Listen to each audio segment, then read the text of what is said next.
नमो बुद्धाय, जय सम्राट, जय भीम, जय भारत।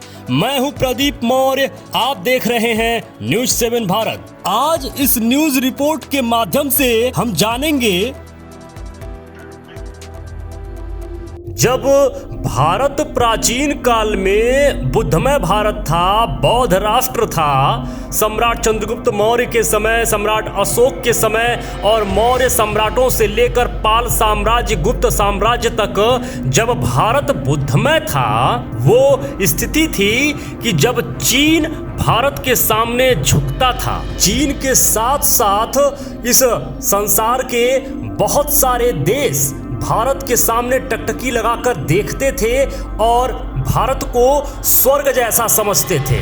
और आज की क्या स्थिति कर दी है इस देश की पाखंडियों ने, जो जग जाहिर है। चलिए आपको उस समय ले चलता हूं जब भारत बुद्धमय था और उस वक्त जब भारत को विश्व गुरु कहा जाता था, जब भारत को विश्व विजेता कहा जाता था, जब लोग तरसते थे भारत में कदम रखने के लिए। सोचिए वो क्या समय रहा होगा। चलिए शुरू करते हैं। निवेदन है वीडियो अंत तक जरूर देखिएगा। 1000 साल तक शक्तिशाली चीन बुद्ध व धम्म के प्रति श्रद्धा से भारत भूमि के आगे नतमस्तक रहा, लेकिन बुद्ध और गौरवशाली संस्कृति को भुलाकर आधुनिक भारत ने वह सम्मान खो दिया। ईस्वी पूर्व 217 में भारत से बौद्ध भिक्षु चीन की राजधानी शैंक्सी में धम्म प्रचार के लिए गए थे। पहली सदी में वहां के सम्राट ने धम्म से प्रभावित होकर अपने दूत भारत भेजे। भारत से भिक्षु कश्यप, मातंग और धम्मरत्न कई धर्म ग्रंथों के साथ चीन गए। इनसे आधिकारिक रूप से चीन में धम्म का प्रचार प्रसार हुआ।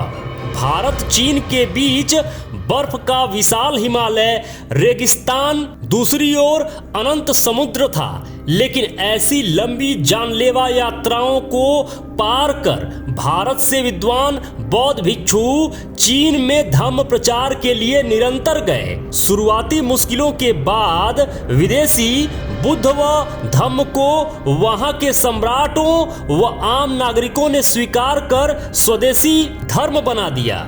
धीरे धीरे बुद्ध की मैत्री व करुणा की वाणी का इतना असर हुआ कि वहां चीन का बुद्ध धर्म प्रमुख धर्म बन बैठा। सम्राटों के संरक्षण से बुद्ध प्रतिमाएं, विहार, स्तूप, अशोक स्तंभ, ध्यान गुफाओं का निर्माण हुआ। दक्षिण भारत के राजकुमार से भिक्षु बने बोधि धर्मन के द्वारा चीन में योग, जैन व ध्यान की समृद्ध परंपरा स्थापित हुई। भारत से जाने वाले भिक्षुओं का वहां बहुत आदर व सम्मान होता था। ये भिक्षु वहां जाकर पाली प्राकृत में लिखे ग्रंथों का चीनी भाषा में अनुवाद करते थे, धम्म देशना देते थे और प्राकृत पद्धतियों से चिकित्सा करते थे। सम्राटों के राजगुरु भी थे। इसी प्रकार चीन से भी भिक्षु धम्म शिक्षा, ग्रंथों के अध्ययन व बुद्ध स्थलों के दर्शन के लिए भारत निरंतर आते रहे। तक्षशिला, नालंदा जैसे विश्वविद्यालयों में वर्षों रहते और कई तो आजीवन बुद्ध की भूमि पर ही रहे। जब भिक्षु वेनसांग 16 साल भारत में यात्रा कर वापस चीन जा रहे थे, भारत की आंखों में आंसू थे। सम्राट हर्षवर्धन ने कुछ समय तक फिर रोका। दोनों देशों में अद्भुत धार्मिक व सांस्कृतिक घनिष्ठता थी। बुद्ध भूमि की अनमोल मिट्टी व सैकड़ों ग्रंथों के साथ जब भिक्षु फाहियान, वेनसांग व इत्सिंग चीन लौटे थे तो उनका देवदूतों की तरह ऐतिहासिक सम्मान हुआ था। चीन में राजधानी में छुट्टी रखकर खुशियां मनाई गई थी। यह खुशी थी कि कोई बुद्ध के देश से आया है, कोई बुद्ध की भूमि को आया है। और बुद्ध के जन्म स्थान की मिट्टी जब फाहियान अपने देश ले गए तो उस मिट्टी को चूमने के लिए लाखों लोगों की तादाद इकट्ठा हो गई। उस काल की 6ठी सदी में चीन में 20 लाख भिक्षु और 35 लाख बुद्ध विहार थे। पूरा चीन भारत के प्रति श्रद्धा से दंडवत था। फिर धम्म से समृद्ध चीन के भिक्षुओं ने धम्म व ध्यान को कोरिया व जापान में फैलाया और सैकड़ों धम्म ग्रंथों को सुरक्षित रखा। सन 1126 के बाद कोई बौद्ध विद्वान चीन नहीं गया, क्योंकि भारत में बौद्ध साहित्य व संस्कृति को नष्ट किया जा रहा था। स्थानीय शक्तियों के सहयोग से विदेशी आक्रांताओं ने सारनाथ, नालंदा आदि को तबाह कर दिया। अफगानिस्तान व मध्य एशिया में समृद्ध बौद्ध संस्कृति को नष्ट कर दिया गया, लेकिन चीन में ये आक्रांता कुछ नहीं कर सके। वहां धम्म निरंतर फलता फूलता रहा। सन 1950 में चीन में कम्युनिस्ट सरकार आने के बाद वहां धम्म पर भारी संकट आ गया।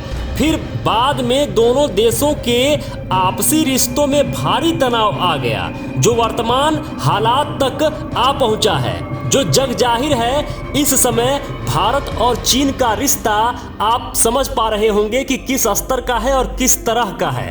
कोई एक दूसरे को नहीं देखना चाहता, इतना जहर घोल दिया गया है।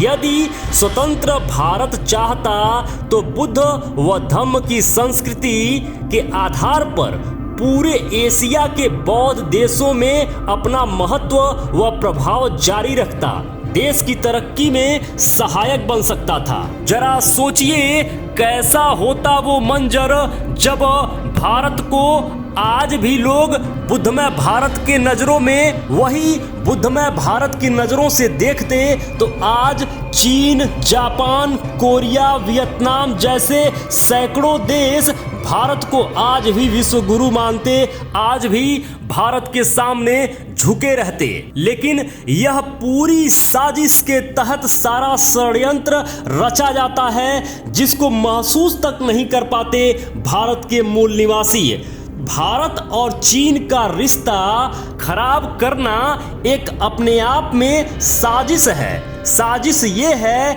कि बुद्ध धम्म जितना जहां पर है वहीं ठप हो जाए और इसको धीरे धीरे समाप्त कर दिया जाए। मेरे मित्रों, मैं तो भारत को पुनः बौद्ध राष्ट्र, बुद्धमय भारत बनाने के लिए निरंतर प्रयास कर रहा हूं और हमारा संगठन भी प्रयास कर रहा है।